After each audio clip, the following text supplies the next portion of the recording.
तो जी हम पहले ये समझेंगे कि हार्ट अटैक होता कैसे है। तो उसके लिए मैंने ये एक छोटा सा यहाँ पर बनाया है। ये समझ लें आप दिल है और ये एक दिल में से एक रग जो है ये दिल की तरफ आ रही है, इसमें से खून आता है। और भी रगें होती हैं, लेकिन ये अभी मैं आपको ये समझाने लगा हूँ कि जो मेन जो रग होती है जिसमें से खून आता है दिल की तरफ, तो आप ये समझ लें कि ये वो रग है, इसमें से खून आता है दिल में। तो अब हार्ट अटैक होता कैसे है? हार्ट अटैक दरअसल इस तरह होता है कि जब तक आदमी की उम्र कम होती है, यानी तकरीबन 18-20 साल से कम होती है, तो उस वक्त तक तो इतना कोई ख़ास मसला नहीं होता। लेकिन 18-20 साल की उम्र के बाद आहिस्ता आहिस्ता जिस्म में कोलेस्ट्रॉल जो होता है वो उसकी मकदार जो है बढ़ना शुरू होती है। तो वो फिर खून के अंदर जो कोलेस्ट्रॉल की मकदार जब बढ़ती है तो वो यहाँ पर आकर ये जो रग आ रही है, वैन जो है ये वाली जो दिल की तरफ आ रही है, तो इसमें रुकता रहता है। यानी खून में जब आता है तो उसका एक ज़र्रा जो है छोटा सा यहाँ पर रुक जाता है कोलेस्ट्रॉल का, एक और ज़र्रा आता है, फिर यहाँ पर रुक जाता है, फिर यहाँ पर रुक जाता है, इस तरह जमा होता रहता है। तो इस सारे अमल को जो है वो काफ़ी अरसा लगता है, 10 से 20 साल 30 साल लगते हैं। बिल आखिर करते करते 30-40 साल के बाद ये कोलेस्ट्रॉल इतना जमा हो जाता है यहाँ पर कि जमा होते होते होते होते एक वक्त ऐसा आता है कि ये वैन बिल्कुल बंद हो जाती है और खून की सप्लाई रुक जाती है। तो जो ही खून की सप्लाई रुकती है, जिस लम्हे रुकती है, तो एकदम से जो है वो आदमी को हार्ट अटैक हो जाता है। अब ये जो यूँ समझ लें आप कि जिस वक्त इसकी मकदार बढ़ रही होती है, लेकिन बीच में थोड़ा सा रास्ता होता है खून का, तो ये रास्ता जितना तंग होता जाता है तो आदमी को थोड़ी थोड़ी दिल की तकलीफ़ शुरू हो जाती है। और हाँ, दिल की जो तकलीफ़ की जो अलामात हैं वो भी मैं आपको बताऊंगा कि इसकी क्या अलामात हैं, वो भी ज़ाहिर होना शुरू हो जाती हैं महीना पहले, 2 महीने पहले, 4 महीने पहले। और फिर करते करते करते अचानक एक वक्त ऐसा आता है कि जो बिल्कुल आखिरी जो ज़र्रा होता है वो जब जाकर यहाँ पर कोलेस्ट्रॉल का रुकता है तो बिल्कुल सप्लाई बंद होती है, तो एकदम से हार्ट अटैक होता है। और उससे अक्सर ऐसा ही होता है कि आदमी की जान चली जाती है। तो ये आपको बात समझ आ गई होगी कि हार्ट अटैक होता कैसे है। अब यहाँ पर दूसरी बात, इसको ये जो है ना, इसको ब्लॉकेज कहते हैं, यानी ब्लॉक हो जाना। ये जो कोलेस्ट्रॉल जमा हो जाता है यहाँ पर और ये वैन जो है बंद हो जाती है, उसको ब्लॉकेज कहते हैं। अब ये ब्लॉकेज जो है इसका इलाज जो आमतौर पर किया जाता है, पहले जो है वो अगर किसी को दिल की तकलीफ़ होती है तो वो सबसे पहले जाता है डॉक्टर के पास। तो जाहिर बात है जब आप डॉक्टर के पास जाते हैं तो डॉक्टर जो है वो आपका चेकअप करके वो सबसे पहले आमतौर पर यही तजवीज़ करता है कि आप एंजियोप्लास्टी कराएं। ठीक है जी, एंजियोप्लास्टी कराएं। और इस पर वो बार बार डॉक्टर जो है ज़ोर देता है और आपको इतना डरा देता है कि आपको कहता है कि आप तो यहाँ से अब वापस घर भी आपका पहुँचना मुश्किल है, रास्ते में ही आपको हार्ट अटैक हो जाएगा, तो बड़ी जो है मुश्किल हालात है, जल्दी से दाखिल हो जाए अस्पताल में। और इस तरह करते करते वो आपसे लाखों रुपए लूट लेते हैं। अब ये एंजियोप्लास्टी क्या चीज़ होती है? एंजियोप्लास्टी ये होती है कि यहाँ पर आपने देखा, मिसाल के तौर पर हम फ़र्ज़ करते हैं कि इतना ब्लॉकेज हो चुका है, ठीक है जी, ये बीच में थोड़ा सा रास्ता, आप डॉक्टर के पास गए, डॉक्टर ने देखा जी इतना ब्लॉकेज है, तो अब वो आपसे कहेगा जी आप एंजियोप्लास्टी कराएं। एंजियोप्लास्टी ये होती है कि पहले एंजियोप्लास्टी होती थी वो एक बलूम होता था, गुब्बारा होता था, उसकी जो है एंजियोप्लास्टी होती थी। एक आपके हाथ की यहाँ से एक तार दाखिल करते थे और वो तार सीधी यहाँ से जाती थी और इस रग के अंदर आकर यहाँ से आकर यहाँ पर आकर खुलती थी और यहाँ पर उस तार के साथ गुब्बारा होता था। फिर उसे फुलाते थे तो वो गुब्बारा फूल जाता था और ऐसे दबाता था इसको। ये जो ब्लॉकेज है इसको पीछे दीवारों के साथ प्रेस कर देता था, यानी ब्लॉकेज ख़त्म नहीं होता था। अब एंजियोप्लास्टी जो होती है उसमें ब्लॉकेज ख़त्म नहीं होता, बल्कि गुब्बारे के साथ इसको दबाए, गुब्बारे को जब यहाँ पर लाकर फुलाया जाता है तो इस तरह गुब्बारा फूलता है, तो ये जो है ये ब्लॉकेज जो है ये इस तरह पीछे की तरफ प्रेस हो जाता है। ठीक है जी, यानी एंजियोप्लास्टी को आप समझ लें ये इलाज नहीं है बल्कि उसको प्रेस कर देता है। और अब ये आप ख़ुद अंदाज़ा लगाएं कि जब ये प्रेस हो गया तो कुछ थोड़ा थोड़ा तो बाकी बचता है, सारा तो नहीं ख़त्म होता। जैसे आप किसी चीज़ को मिसाल के तौर पर ये एक मेरे पास फोम है, तो इसको मैं दबाता हूँ इस तरह, तो दबाने से क्या हो जाएगा, ये पतली तो हो जाएगी, इस तरह आपको नज़र आ रहा है पतली तो होगी लेकिन ख़त्म नहीं हुई। तो बिल्कुल इसी तरह होता है कि गुब्बारा वहाँ पर जाकर इस तरह फूलता है तो इस ब्लॉकेज को इस तरह दीवारों के साथ प्रेस कर देता है। तो और 3-4 लाख रुपया 5 लाख रुपया डॉक्टर आपसे ले लेते हैं, आप घर आ जाते हैं, खुश होते हैं कि जी मेरी जो है दिल की बीमारी ख़त्म हो गई, लेकिन वो असल में ख़त्म नहीं हुई होती, रास्ता थोड़ा सा खुल जाता है जिससे आपको सुकून मिल जाता है। और फिर जब आप घर आते हैं तो 5 से 6 महीने नहीं गुजरते दोबारा ये ब्लॉकेज जो है बढ़ना शुरू हो जाता है। ये बढ़ना तो पहले दिन से शुरू हो जाता है, 5-6 महीने के बाद दोबारा उसी जगह पर पहुंच जाता है जहां पर आपने एंजियोप्लास्टी कराई थी, और फिर इतना सा रास्ता बाकी बचा होता है। फिर आप डॉक्टर के पास जाते हैं, डॉक्टर फिर कहता है कि एंजियोप्लास्टी कराएं, और हर मरतबा डॉक्टर यही कहता रहता है कि ये आपके दिल की बीमारी का इलाज है, लेकिन ये इलाज नहीं होता। अब हुआ ये कि ये काफ़ी अरसे से ये सिस्टम चल रहा था, जब बार बार मरीज़ हर 6 महीने के बाद वापस आते थे, जो पैसे वाले होते थे, जो गरीब होते थे बेचारे मर जाते थे। तो ज़ाहिर मौत तो वैसे अपने वक्त पर ही आती है, लेकिन जो है वो एक बहाना बन जाता है। तो बहरहाल बाद में फिर ये हुआ कि ये चीज़ नाकाम होगी, डॉक्टर पहले नहीं मान रहे थे लेकिन फिर उन्होंने मान लिया। तो फिर इसकी जगह एक नई टेक्नोलॉजी है, नई टेक्नोलॉजी ये आई कि उसको कहते हैं स्टेंट एंजियोप्लास्टी। स्टेंट असल में यूँ समझ लें कि जिस तरह बाल पेन होता है, बाल पेन के अंदर आपको पता है यहाँ पर बाल पेन के अंदर एक स्प्रिंग होता है छोटा सा, आपने देखा होगा। बाल पेन कितने का मिलता है, 5-6 रुपये का मिलता है, या ज़्यादा से ज़्यादा 10 रुपये का होता है। तो पूरा बाल पेन जिसके ऊपर इतनी बड़ी प्लास्टिक है, इसके अंदर स्याही है, इसके अंदर निब है, बटन है, सिस्टम है, और ये फिर स्प्रिंग है, ये सारी चीज़ें आपको 10 रुपये में मिलती हैं। तो आप अंदाज़ा लगाएं कि अकेला स्प्रिंग कितने का होगा। बहुत ज़्यादा हुआ तो अकेला स्प्रिंग जो है 1 रुपये का होगा, नहीं तो 2 रुपये का होगा, बहुत ज़ोर लगा के 3 रुपये का होगा।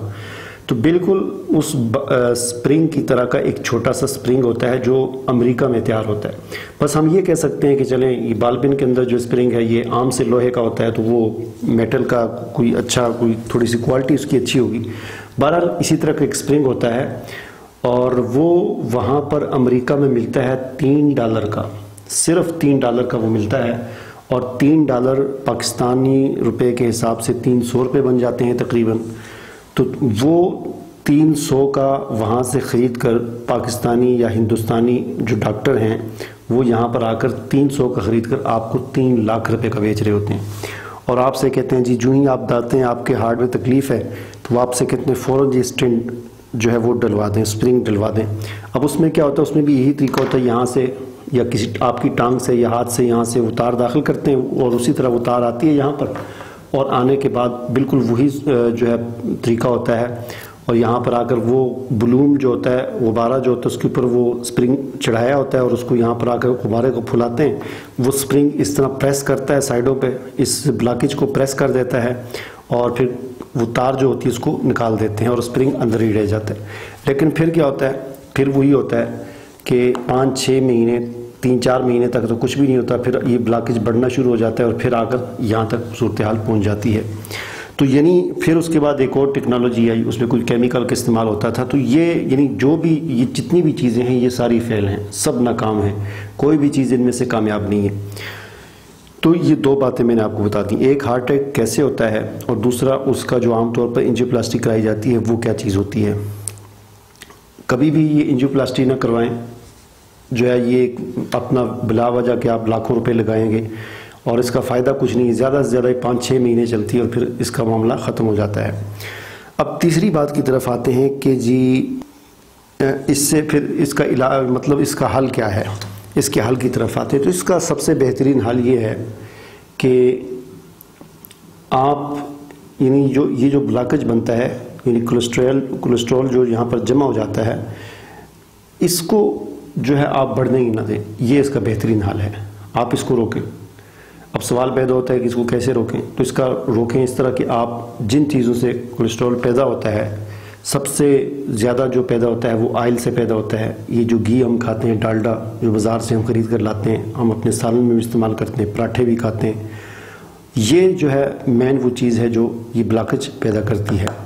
तो आप इसको ख़त्म कर लें, ऑयल को ख़त्म कर लें, घी को ख़त्म कर लें, और बग़ैर ऑयल के खाने बनाएं, सालन बनाएं, और ये बेहतरीन चीज़ है। ब्लॉकेज जब बनेगा ही नहीं तो आपको कुछ करने की ज़रूरत ही नहीं होगी। अब एक और जो चीज़ है, एक और जो नई टेक्नोलॉजी जो आई है, यानी इस चीज़ को टेस्ट करने के लिए कि आपका ब्लॉकेज क्या है, हर बंदे को अपना ये टेस्ट कर लेना चाहिए कि मेरा ब्लॉकेज कितना है। जैसा कि मैंने आपको बताया कि 18 साल की उम्र से ये ब्लॉकेज शुरू हो जाता है, आहिस्ता आहिस्ता बढ़ना शुरू हो जाता है और 40 साल 50 साल की उम्र में जाकर ये ब्लॉकेज जो है वो हार्ट अटैक तक पहुंच जाता है। किसी का जल्दी भी हो जाता है, किसी का बहुत देर से होता है। तो लेकिन ये ब्लॉकेज होता हर किसी का है, किसी का कम होता है, किसी का सिर्फ 10% होता है, किसी का 20% होता है, किसी का 30, किसी का 40, 50, 60, 70 तक जो है ये इतना मसला नहीं होता। जब 70 से बढ़ जाए ये ब्लॉकेज, 70% से बढ़ जाए तो वो फिर उसको बीमारी शुमार किया जाता है। 70% से कम हो तो वो इतनी कोई ख़ास बीमारी में उसको शुमार नहीं किया जाता। अब सवाल ये पैदा होता है कि हमें कैसे पता चलेगा। तो इसका एक तरीका तो ये है कि इसका टेस्ट करवा लिया जाए। टेस्ट जो है इसके भी टेस्ट भी मुख्तलिफ़ किस्म के हैं। एक जो नया टेस्ट आया है, बिल्कुल लेटेस्ट जो टेस्ट इसका आया है, बिल्कुल यानी जदीद तरीन जो टेस्ट है वो ये है कि CT स्कैन जिस तरह किया जाता है इसी तरह का टेस्ट है। आदमी को बेड पर लिटा कर वो मशीन के अंदर दाखिल किया जाता है और एक्सरे लिए जाते हैं, और इतना महंगा भी नहीं है वो 10-12 हज़ार में ये टेस्ट हो जाता है। यानी जो लाखों का यहाँ पर ख़र्चे होते हैं लोग करवाते हैं उससे ये सस्ता है। तो इस टेस्ट से आपको ये पता चल जाएगा कि आपका ब्लॉकेज कितना हो चुका है। आपकी उम्र 20 साल है, 25 है, 30 है, 40 है, 50 है। ये टेस्ट करवाने से आपको ये पता चल जाएगा कि आपका ब्लॉकेज 70% से कम है या 70% से ज़्यादा है। तो ये 70% जो है ये चीज़ बड़ी अहम है याद रखने वाली कि 70% हो जाए ब्लॉकेज तो फिर ख़तरे की गिनती बच जाती है। 70% से कम हो तो फिर भी आदमी को एहतियात करनी चाहिए ताकि 70% तक पहुँचे ही ना। तो अगर आप ये टेस्ट नहीं करवा सकते, आपको मैं एक ऐसा टेस्ट बताता हूँ कि आप खुद अपने घर में अपने आप को खुद टेस्ट कर सकते हैं। वो टेस्ट क्या है? वो टेस्ट ये है कि 1 मिनट में यूँ समझ लें कि आप, मैं यहाँ पर एक और बनाता हूँ। ये आपकी वैन है, ठीक है जी।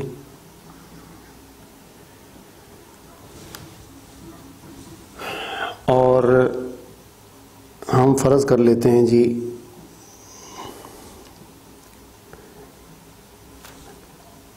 ये ब्लॉकेज है जी, हम फ़र्ज़ कर लेते हैं ये 30% है, ठीक है जी, 30%।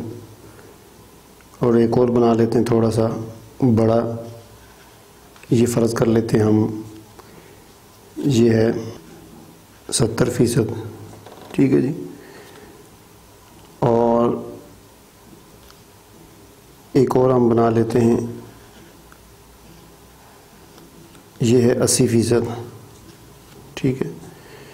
और एक और हम बना लेते हैं ये है 90%, ठीक है।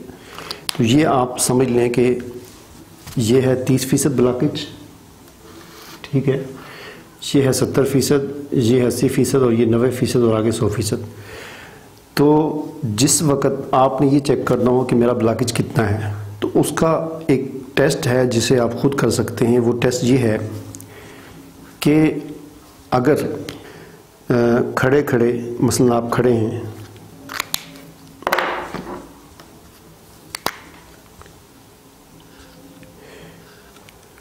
आप खड़े हैं और खड़े खड़े आपको दिल की तकलीफ़ हो रही है, या आप बैठे हुए हैं, ठीक है जी, या आप लेटे हुए हैं, ठीक है। यानी बिला वजह ही आप अपने घर में खड़े हैं, बैठे हैं, लेटे हैं, अगर इस हालत में भी आपको दिल की तकलीफ़ हो रही है तो ये इस बात की अलामत है कि आपका ब्लॉकेज 90% तक पहुंच चुका है, ठीक है जी। और अगर आपको दिल की तकलीफ़ खड़े बैठे लेटे हुए नहीं होती, जिस वक्त आप चलते हैं तो आपको दिल की तकलीफ़ होती है। यानी आप पैदल चलते हैं आम रूटीन के मुताबिक जिस तरह पैदल चला जाता है, तो आप अगर पैदल चलते हैं तो फिर अगर आपको दिल की तकलीफ़ होती है तो ये इस बात की अलामत है कि आपका ब्लॉकेज 80% है, ठीक है जी। और